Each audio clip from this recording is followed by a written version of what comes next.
Welcome to the podcast. I'm your host, James Protin. Every week I will be sharing the experiences that have defined my journey and talking with people who have their own powerful story to tell. It's about doing better and being better in life, business, and all things in between. The visually inclined can catch us on YouTube, or you can check us out on just about every podcast platform.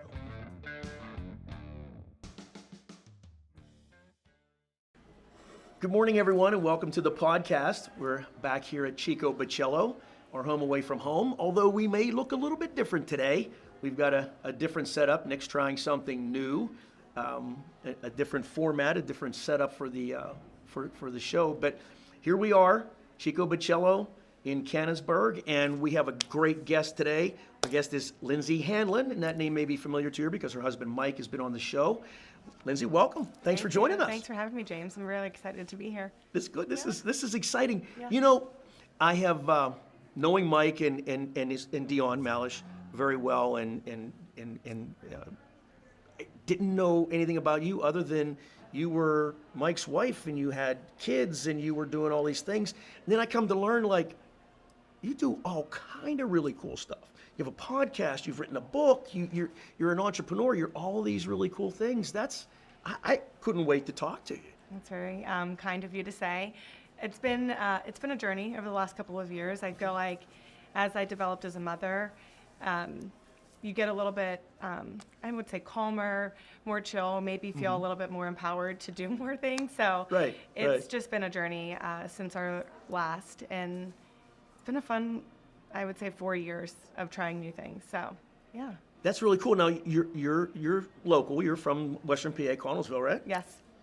Connellsville, Pennsylvania, and then we are down here in Canonsburg. My husband and I, Mike and I, live down here with our kids. So about an hour from where we both grew up, which is wild. Mike's also from Connellsville. So that's not bad. I mean, I live in Ross River right now, but I grew up in Charleroi, know, right down in that neck of the woods. So you have 4 children, which is in itself a full-time entrepreneurial job. Sure is. Okay, because you have to be an entrepreneur to be a mom. Yep. You've got to be able to do, like, literally everything. Everything. From scheduling to the grocery shopping, clothes shopping, organizing. Transportation, all of it. Yeah, it was funny. Mike just got a new truck, and when he was trading his in, it was probably 5 years old. He has about the same mileage on his truck that I have on mine that I've only had for 3 years. Because I am everywhere with them, back and forth to all the sports. We take that car on vacations and everywhere we go. So I feel like I realized how much I'm in the car once I looked at his mileage and mine. Yeah. And his was 2 years older. And with active kids, that compounds it even more. It does. When kids are into things, and especially sports. It's crazy. So you have a boy and 3 girls. Yes. And so that what sports are you guys into? So Parker does travel lacrosse and soccer, travel soccer as well, but also for the team as well. And he's 12? He's 12. Yeah, he kind of found a passion for lacrosse. And look, that's really cool because, especially in this part of the world, you don't have a lot of youngsters like that playing lacrosse. No, it has been the one sport that he will actually go out and do on his own without us asking him to go and practice. And so it's been an interesting kind of goes along with maybe the story we'll share a little bit later about my swimming journey, but I could see that he found a love for this sport, and so we will do what we have to do to give him the opportunities that he wants in that sport. So we put a lot of our efforts towards lacrosse and getting him on these teams that he wants to play on. And then the twins do swimming and tumbling and softball. They just started last spring that they love. Okay. So they played it again in the fall. And then Penelope's she's our youngest, so she's in tumbling, but she's going to start swimming as well. So that's very cool. And if any kid loves what they're doing, they'll get better at it because they'll want to play it, they'll want to practice, they'll want to do those things and get better. Right. That's attitude and that gratitude of being able to do something they love. Kids respond to that. Yeah, and I try to encourage it too. I could see that this was something that he had a passion for, and I honestly got really excited and I love how it kind of happened because he was playing baseball, football, and soccer.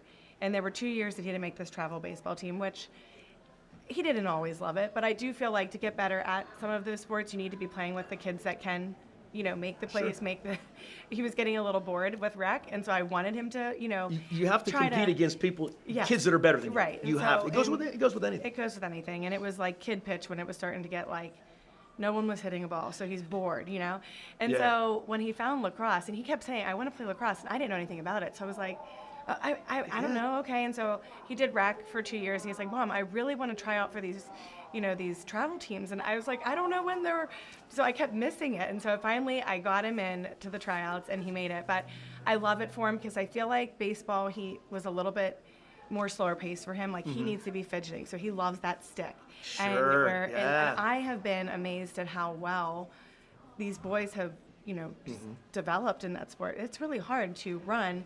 It has to be. I've never played it, but that has to be that little difficult. Head. Yeah, it is. Yeah, so it's been a really, really fun to sport catch it to watch. on the move and then even to shoot it. I mean, it's like I've seen it, but I've never played it. But I know, I always thought that hitting a baseball is the hardest thing to do in sports. But that is nothing worse than a close number 2. Yes. That's hard. Yes, right. So it has been really fun to watch. And we traveled just to Virginia a few months ago. And I think actually it was just last month, but it feels like a long time ago because of Thanksgiving and everything. But yeah, it was just last month. We went down there and tons of games just to see all these lacrosse players from all over. Really, really cool sport. I love that. That is very cool because I didn't know that there was a lacrosse travel, any kind of a league, let alone, that is really, really cool. Yeah, very much developing in this area now, but, a lot of the other areas like Maryland, I think even Virginia, and even maybe somewhere down south more has been kind of already developed. Lacrosse with Maryland, Virginia, into the Carolinas. Because when you hear about lacrosse, men or women, you hear about North Carolina, about Virginia, those at the university level. Yeah. So that's where I associated with them. Yes, it was cool to see some of the levels and the different levels that we were playing. I was like, we have some work to do, but it's been fun. So I'm glad for him. That is very cool. And you are a Division I athlete yourself. Yes. So swimming, it's been. You and Michael Jordan have something in common. You both got cut from your basketball team when you were young. Basketball team, yeah, when I was young, and I don't, looking back, it's like, well, I don't know why I thought I should continue basketball because I wasn't very good. And I honestly really just wanted to be on the team more than.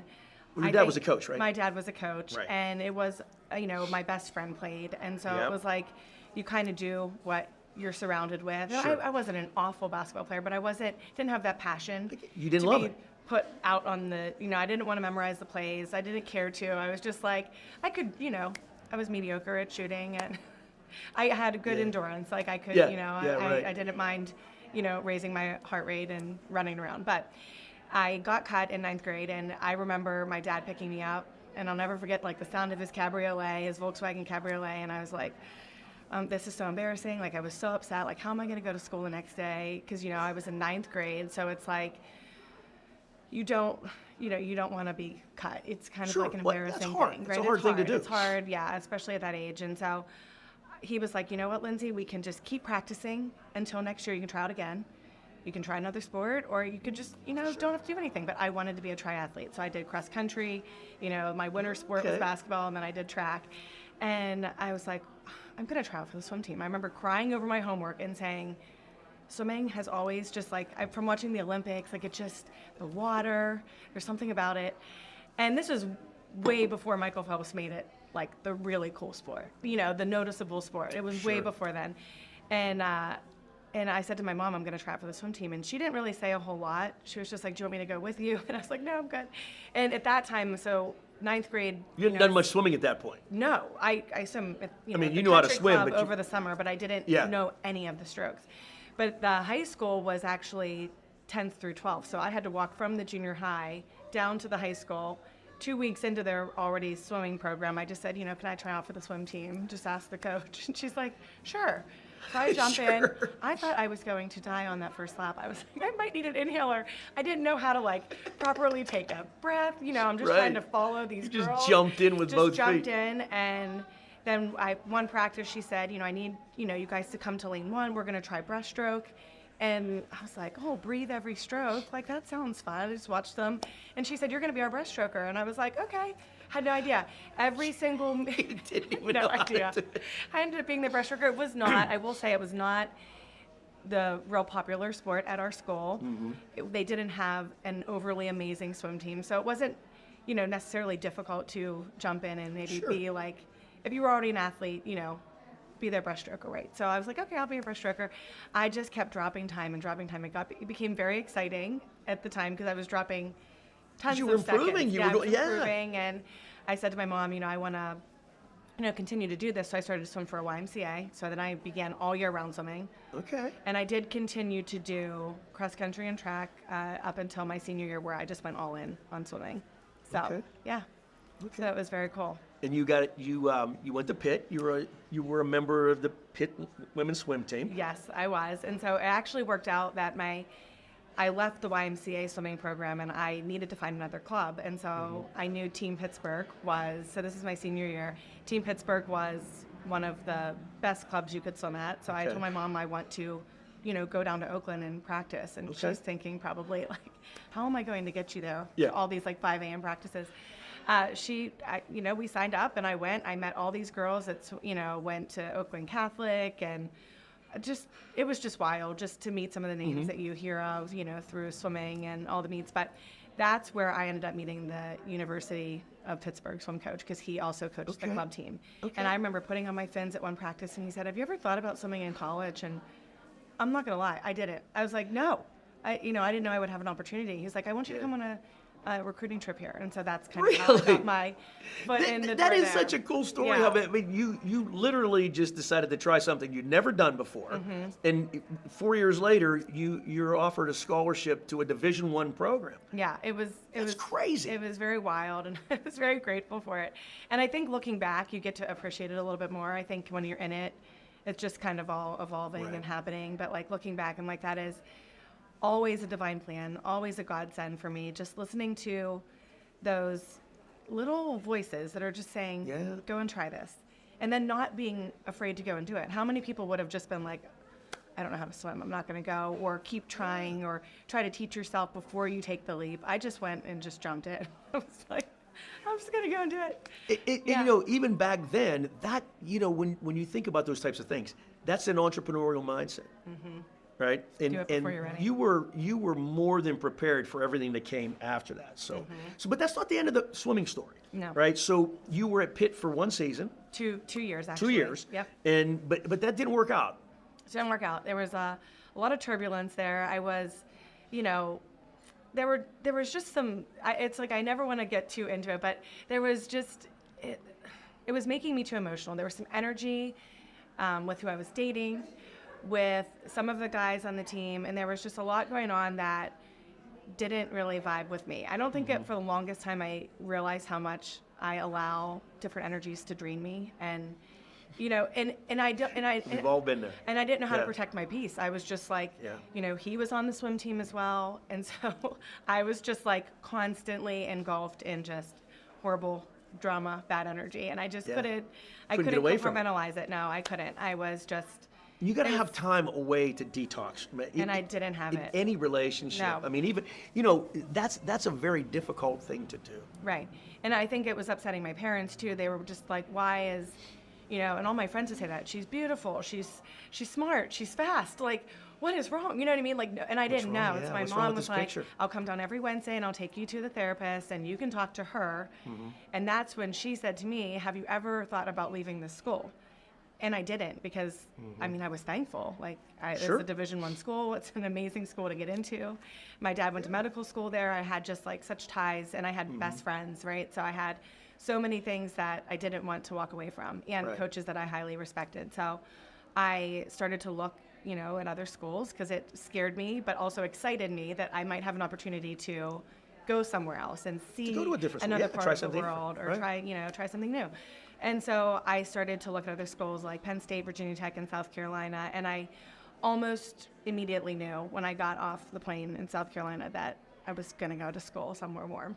Yeah, I kind of had it with Pennsylvania winters. So I don't blame especially don't when you're blame you. leaving the pool and your hair's wet, it's early in the morning and you're in your parka, you're waiting for the bus to take you back down the hill to your dorm. I was just kind of like over it and really excited about a whole new opportunity. Well, South Carolina's tough to beat. That's probably a pretty good choice. I mean, Yeah. especially, in the USC campus down there is really, really cool. It's really nice. And yeah, I mean, and then just swimming in the SEC, I just knew that was going to just take you to kind of another level as well. And now and this is what I love. So you're so matter of fact about this. So you went from ninth grade, trying out for the swim team. You've never swam competitively before, didn't know any of the strokes. 4 years later, you get a Division I scholarship. You're on a Division I program, and then 2 years after that, you're swimming in the SEC. And I don't care what sport it is, the SEC is like, that's it. That's it. prime time at the collegiate level. Yes. Right? Doesn't matter what sport it is. You get the best of the best. You're competing against the best of the best. In that small window, you did things that a lot of kids, male and female, spend a lifetime trying to do. I know. And I know, I am very matter of fact. I'm just like, I never give it enough credit. It's just, all I can say is it's God's plan. Like, I was meant to be a swimmer. I was meant to have that opportunity. It's the only way to explain it. I don't know how else to explain it, because Right. you can't really do those things on your own. It was something in me that I was meant to do.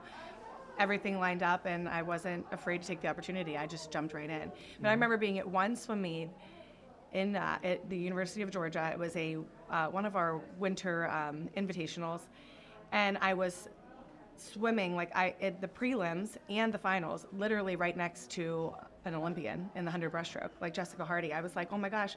I told my friends, do you think I should ask for an autograph? They're like, you're swimming against her. I know. You're like right next to her. But I was still I was still so new to it. I mean, this is only my third year of college swimming. Yeah. And I was just like, I can't believe that I'm getting to swim next. And she was so kind. And I swam my fastest time. And it was just so cool to have That's awesome. all of that. That's such a great experience. Yeah. You can't mimic it. It's just time that, is a blessing. And I utilize everything I've learned from it. I utilize in my daily life. So.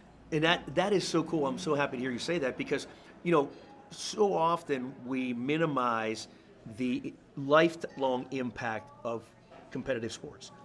Whether it's your collegiate level or even if you don't play a sport after high school, if you've competed in any level against your peers, there are things that will stay with you.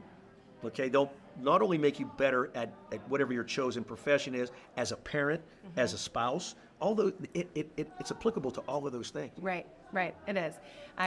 Time managing, discipline. I'm still heavy on my exercise. I know exactly what I need. I feel like I'm a very in-tune person, so I know if I need to move my body, what I need to do to keep my stress levels down. Absolutely. How to be the best mom, wife, friend, daughter, everything comes from taking that, sacred time to move my body. Yeah. I've been, blessed to be able to move my body. I'm going to move it, and it's so important. It's just like mind, body, and soul connecting. And I feel like so many people think it's just about weight loss, and for me, it's so much more than that. It's just about taking care of my mental health and, Absolutely. the stress and anxieties that we have in our daily lives, and just how I can show my kids the way. Like, that's so important to me.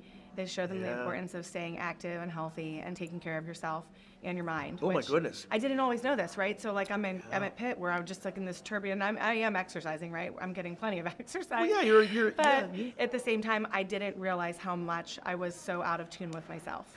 Right. And how much I allowed everything around me just to make me the worst version of myself and not the best. So I didn't know. Oh no, that's very true, because the connection between physical and mental. I've always been healthy. I never really had to try. I was blessed with good genes, right? So I've just been able to go out physically, and and I would go to the gym and work out to look a certain way, right? When I was younger.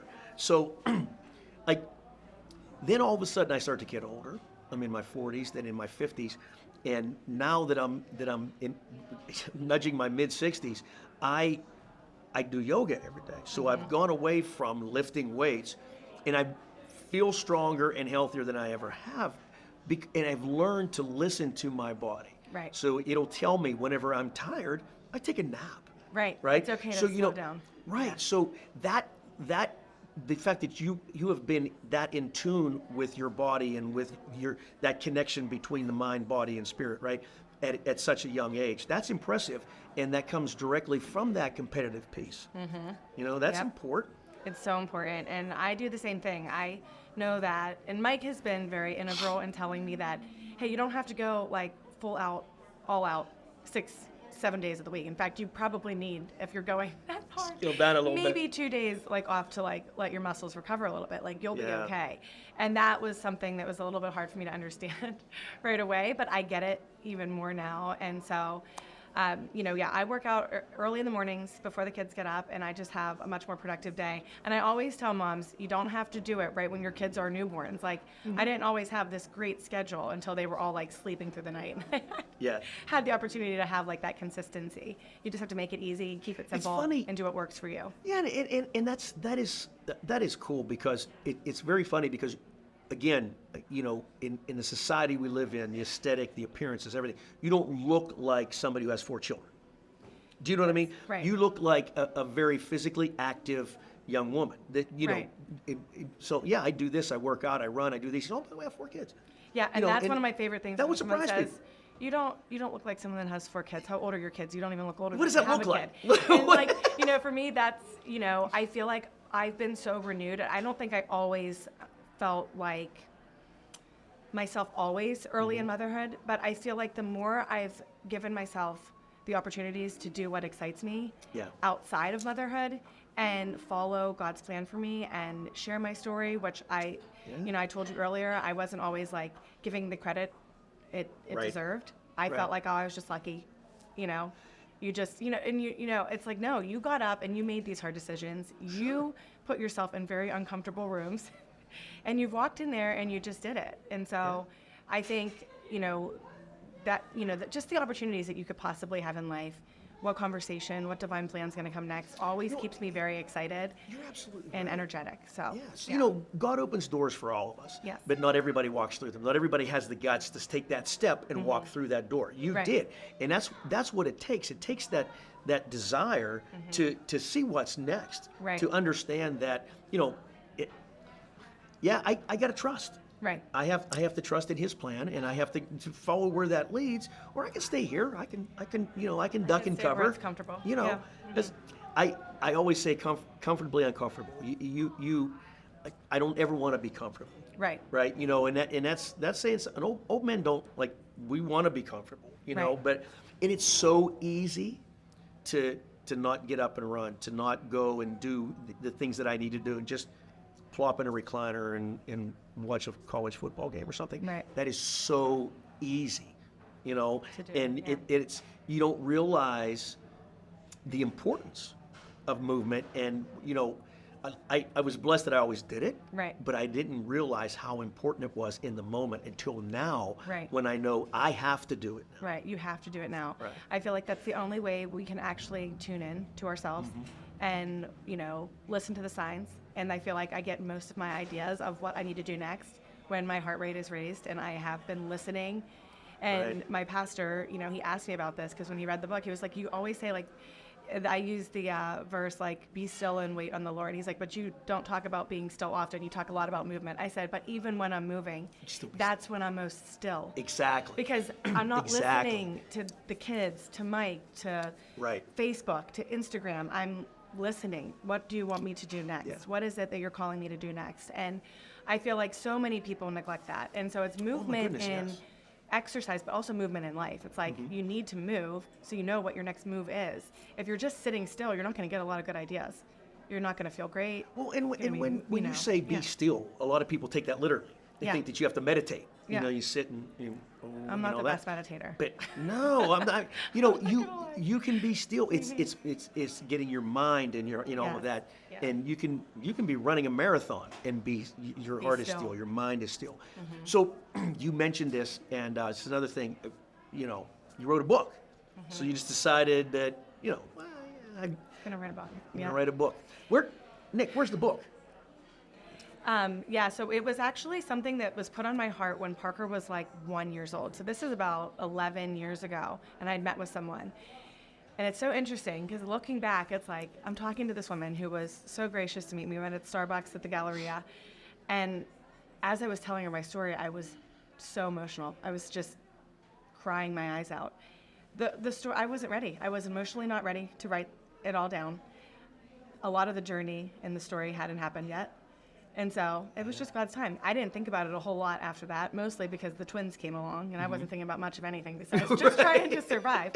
But, you know, it came back to me, like the idea came back to me. It's like, you know, I feel like, you know, with what I started when network marketing, I started with a network marketing company and I started to write more on Instagram and it's like the bug just came back. It was like, you love to write, you love to create. It's time to tell your story. So I actually reached out to someone in one of our networking groups and said, who did you use to publish your book? And she gave me her name and I went on right from bed, just like that night. I just like booked a 15-minute call with her. We talked for an hour. She was like, I love your story. Let's do it. And so we just started and I paid her and we just got started and I finished a book. Like with it, probably took me a little longer than it should have because I got a little derailed over the summer when the kids were home. And finally it got to the point where I told Mike, I need to go to a hotel room and lock myself in there because I have got to be still without all this noise at home. I cannot get everything organized here. I need time to myself. And he's like, go ahead, go. He's like, just don't waste the time. Go and use it. And he's, you know, and I went and I actually went back to Oakland. I think I had some, you know, just like I just needed to go sit with some of that pain from leaving Oakland. Yeah, it came full circle. Yeah. I used to have this dream, this recurring dream that I left something in my dorm room, and it would freak me out that like I could have left all my belongings there. And so I booked it to unfinished business there. And I just walked across to where my old dorm was, and I just sat there and I watched the college students like. They're probably like, who is this old mom sitting here? Old mom. You know, but I just watched them and I just like kind of sat with the pain and then I, you know, finished the book and published it and I was, you know, very excited about it. So that is really cool. Yeah. I love that you felt pulled back there. Yep. Because, you know, you had unfinished business there. You know, you said you were never really settled.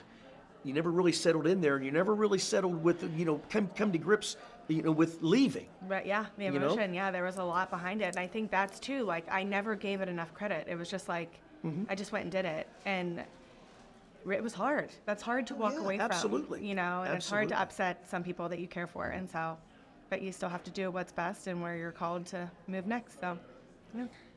So you, you were a Division I swimmer. You have 4 children. You're a network marketer. You wrote a book. And, might as well just start a podcast, right? Yes.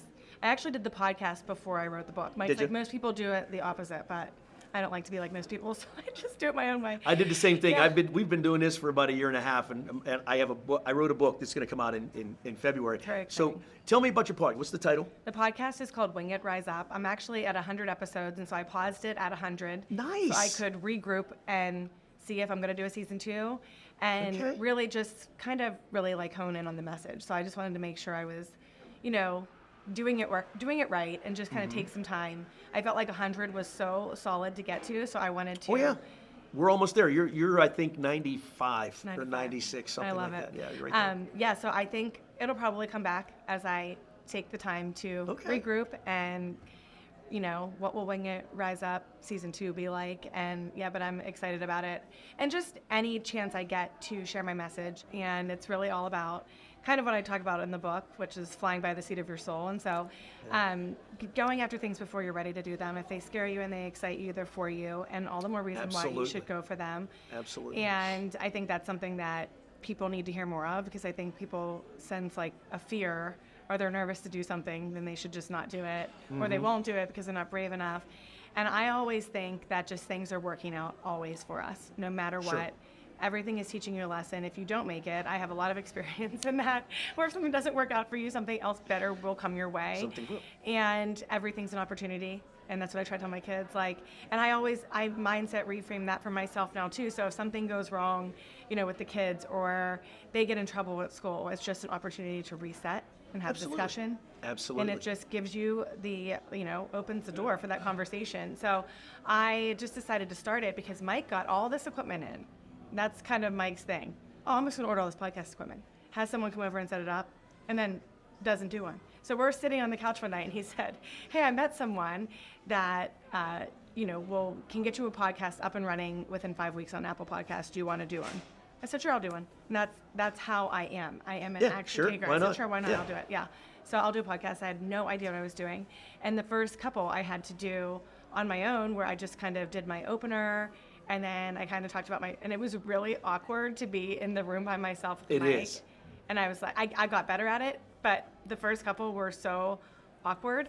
And then, doing conversational ones are obviously, exciting and fun, because where conversation's going to go. And, I always believe in the divine plan about, when two people meet and have a conversation, that something great will come out of it. And so, so it's Wing It, Rise Up. I have 100 episodes in, and I will probably start one back up for Wing It, Rise Up 2, but just wanted to pause at 100 because I felt like it was such a feat to get to. And it's tremendous. That's a great milestone. And then just be more intentional as I go into season 2 of podcasting, and probably season 2 of book writing, and all of the things, just to be even more intentional and more, what's the word? More sure of your message as you evolve and tell your story. Oh, absolutely. And, we all have a story to tell, and I think that you've mentioned several times, obviously, your faith is very important to you. It's a big part of your life. You've talked about God's plan and divine intervention. And how much of that piece, your faith, do you weave into your message? Not just with the podcast, but in everything you do in your daily life? I would say probably 90% of everything I do is faith-based. I can tell I feel very called to do the work I do. It brings me much emotion, which I know is, because I'm meant to do it. And I have a passion for it. And I didn't always have this. I will say I grew up Catholic, and so I did not understand it. I probably am still, I wouldn't say I'm a recovering Catholic anymore. I understand things so much better now. I've recovered. I actually just got baptized on Mother's Day this past May, which was such a divine plan, because I wanted to do it in January, right? When I was out finishing my book, I told Mike I want to get baptized. And when he took me into the Bible chapel about 12, 13 years ago, if you would have told me I'd walk up in front of all these people and get baptized, I would have told you you're crazy, because I'm going to sit in the back. I don't want anyone to see me. I was a Catholic. I didn't want to talk to anyone. I didn't want to look at anyone. I get it. It's a thing. That's a thing. It was like I felt like with, just being Catholic, I just felt like I wanted to just kind of be by myself. I didn't understand. That's what we did. The outward experience of, worship and praise, and it just felt like, I can't really explain it, but I decided in January I wanted to do it, and we were out of town skiing for their March baptism. So I was like, well, I'll just do May. And so once I realized, oh my gosh, I scheduled it on Mother's Day, and so now I have a baptism, and we want to celebrate that as well as Mother's Day. It's perfect. It could not be a better gift I could give my children. And Parker was so kind of not like in the screen whenever we were all up there. Like, I had friends that came and supported me. My parents came, Mike's parents came, but like my girls, like they just lit up and they clapped, and it was just like, that's beautiful. I'll treasure the pictures and the video forever. But just I love talking about faith, because I get it now. I think there's a lot of people walking around that think they have a relationship, with God, and that, we go to church. And, I think a lot of Catholics, and maybe probably other churches as well, think if they go to church, they're working their way to God. I always felt like I was working really, really hard to be perfect. I agree. Until now I have a relationship with Jesus. It's like I talk to him all day long. I get it. Yeah, I get it. I was baptized in September. Yeah. And it after, identifying lifelong identification, with the Catholic, I was, baptized, confirmation, communion, all those different things. But it's as I got older and started to understand life, right, things just started to pull apart, and it didn't fit. That fabric started to fray, so to speak. Right. So I get what you were saying. You came to it a lot earlier than I did. It took me, because I fought it.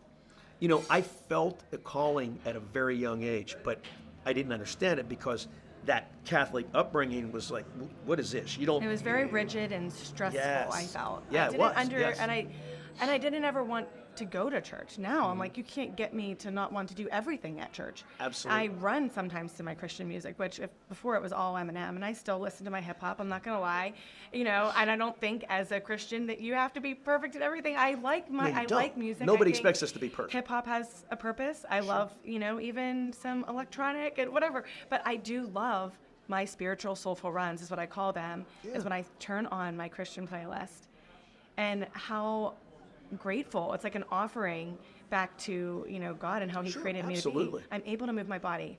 What a blessing it is to feel my heart beat fast. And that brings me emotion. And sometimes when I'm running, it's like, it's just like a spiritual, like, let's reconnect to your mind, body, and soul. And what are you calling me to do, God? Where do you want me to go next? And I didn't get it. Like, if you would have said, okay, go run to some Christian music, I'm like, Mom, why are you punishing me? Like, why do you want me to be like this? Why are you doing this to me? And so I just think, what I've learned through the Bible Chapel and all of the teachings there, it's that we're all going to fall short. That's why, Jesus died for our sins. So it's like we're, quit trying to be perfect and work your way and do all of these things. I really try to get people to live a more peaceful life. So I've invited so many friends to church that are now come so consistently. We're all going to the Bible Chapel tonight for Light Up Night. And then that's awesome. As a family, we go and, have lunch or breakfast after church together. And it's just been really cool for me to invite people there and see that they're also getting such peace out of it. So, Well, that's what it's all about. That's the purpose. The purpose. That is the whole purpose. And I believe that, I had a conversation with some professionals, people that I really respect, and because this has been a transition for me that I didn't take lightly. Right. Because that's my family. They're Catholic. Everybody's Catholic. So it was something that I took very seriously, and I took my time, and I was blessed to meet a pastor who was, he wasn't a guy, he wasn't praising Jesus, he wasn't, didn't wear it on his sleeve. In fact, if I never would have picked him out of a crowd as a pastor, right? Because even though he has a very, very deep faith, he will talk to you, and he will talk to you about Jesus and about all these things, but he doesn't try to recruit you, right? He doesn't try to convert you or change you in any way.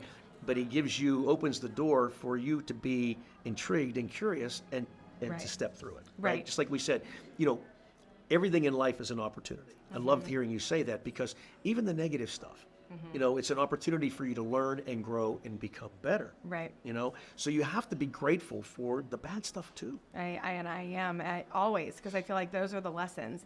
And there are some like memories that we all think back on. You're like, why would I say that? Like, why did I think that? Or why did I behave that way? That's how you learn. And so, 100%, yes. And I think for me, it's like, I want to raise my children. Like, yes, I discipline, and yes, I do all the mother things. I even occasionally lose my mind, shocker. I'm not perfect. But it's in those opportunities where you get to like talk to them, and I want to raise them a little bit more peaceful. And I had great parents, but we were raised, I was taught by Catholic nuns in Montessori till 6th grade. Absolutely. And I went to all, church. No more scary individual on earth. Yes, than that. I mean, it's terrifying. Yeah, it's terrifying. And there were only like 12 kids in my class, so it was like, they had the, they were watching us 24/7. It was, it was very tough, but, I want people to realize that there's just so much more to faith than just showing up on Sunday and being stressed and feeling never good enough, which is what I felt almost my whole life, because I didn't understand it. I did as well, and and this is in no way, shape, or form.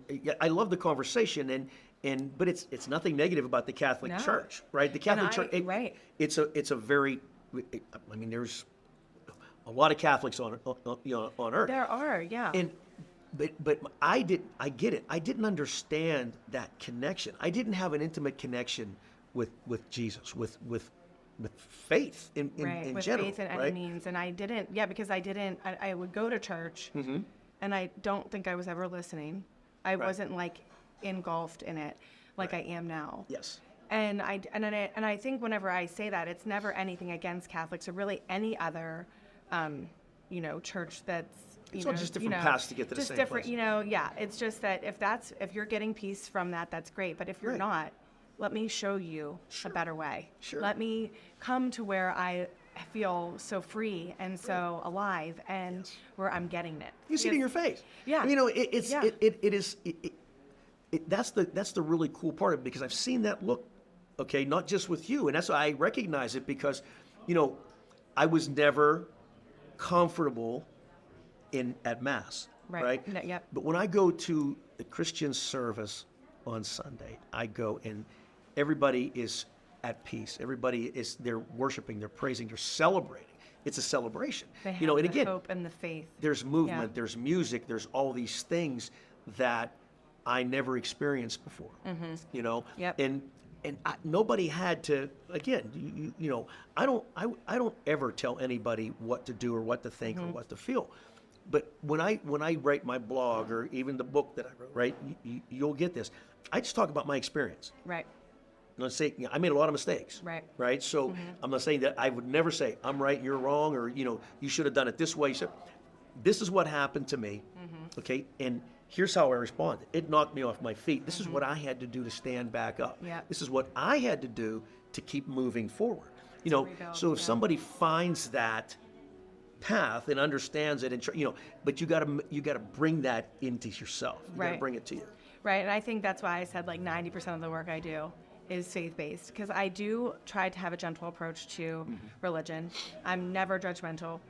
Go where you find peace and do what you Right. find is peaceful to you, because that's ultimately what I want for everyone, Right. is to live with the peace that I found through the things that hurt me in my past, things that make me cringe about my past, things that make me, I have just found that it's all just been a blessing, and I just live very free-spirited and peaceful. And I think as a mom, I see a lot of moms that aren't peaceful, and so I see a lot of anxiety and stress and Just unsettled. and like just constantly. So I'm like, well, I think we could start some daily exercise, and then if you want to come to church with me, like I'll meet you in the cafe. And I've brought 3 families that are all sister-in-laws, and some of their husbands come too, and all their kids, and they all love it. They all love it. Awesome. And they're That is like, you awesome. possibly saved 1 marriage. You just like all of these cool things that I get to hear just from them coming and hearing what's brought me peace and giving them the chance and the opportunity to do that, because it is a little intimidating to walk into some of those churches sometimes. Well, it can be. Yeah, I It remember can when be, Mike sure. first took me in there, I was like, I'm never getting baptized. And I'm like, you know what, play it whenever you want. I'll do the video testimony. I'll do it at the Whatever it busiest takes. service you have. Yeah. And and then I'll do it on Mother's Day, because I didn't even know it was Mother's Day. But I'll do it then too. You have just kind of gone through things, and everything's fallen into place. And because there is a plan for our lives, right? It's not ours. not We're ours. we're not in charge. But surrendering to that is a terrifying, difficult thing to do. Because it's like as humans, the one thing we want to do is have control. Right. We want to control. We need that. Right.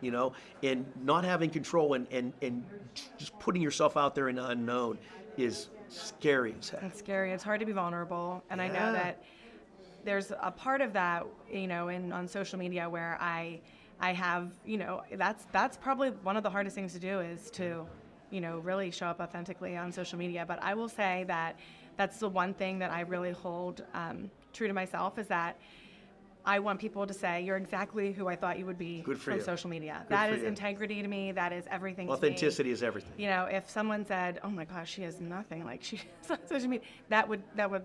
And there are so many people that are are that like because that. you know, they put a highlight reel out there, and I mean, listen, I have more warts and scars and bumps and bruises than most people, but I don't want you to make the same mistakes I did.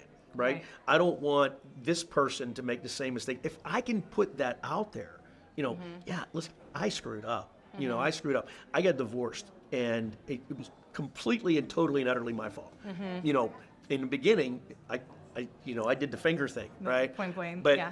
but it's like, but until I started to understand what was in my heart, and I started to really get comfortable with who I was and started putting that out there, right? Then I realized I don't have to hide that from anybody, right? Because it's me. It's you. It's me. So then I was able to forgive myself for everything that happened and move on, and it's such a feeling of just like the weight of the world is lifted off your shoulders, The weight of the world, and that's just it. With like my relationship with Jesus, it's like, you don't have to try so hard, Right. It's just like, keep listening, keep following the plan. And that's why I feel like faith is a lot of my work that I do, because it's brought me really such peace in the past, hope for the future, Right. excitement for the future. And I think you Right. can really tell a Christian that has a relationship with Jesus. You can see who they are. I believe They're it. the You know, peaceful, hopeful, excited. you're 100% right. ones, yeah. I noticed a difference in myself, which is important because, my wife will sit there and say, you're not any different. I said, well, I wasn't going to like change my hair color or something. I'm not going to, but I am different. And if you pay attention, you'll see, because I feel it. Right. And, I could feel myself changing as I started to move toward that. And when I finally made the decision to do it, and since I've done it, in here, I'm a completely different human being than I was just 4 or 5 months ago. Right. You feel that. So we can talk about this all day. Right. So what we like to do, we'll start to wrap up, is, I mentioned live, love, learn, pray, and inspire to you. Okay. So that's kind of like, it's our mission, and when you says, as your book, your podcast, the way you show up with your children and for your children, that's your mission. It becomes almost a ministry of sorts, right? So when I was young, my father always talked about the 5 pillars of a fulfilling life, let's just say. And he never told me what to do. He just went out, was the best man he could be. He wasn't perfect. He made mistakes, and he let me see those too. He let me watch all of it. So when he talked about live, love, learn, pray, and inspire, the 5 pillars, he always told me, he said, if you do those 5 things every day, you can't have a bad day. Right? You can't have a bad day. Right. Live your life to its fullest. Love unconditionally. Learn everything you can. Pray, okay? And then try to inspire another human being. Right. So of those 5 things, and we'll put you on a spot for a second, what one of those kind of resonates with you and jumps out at you, and why? Probably inspire, because I feel like my main mission is to get people to show them how to live all the way alive, show them how to, I guess if people want to say have it all, people probably look at me. I think you said earlier, people probably think, oh, Mike does well, so Lindsey just has it easy. I work really, really hard on myself. I work on all the things. So faith, family, fitness, fun. I like to show people how to do it all, have it all. Yeah. I didn't shy away from social media when my daughter had a possible tumor on her femur, which was terrifying.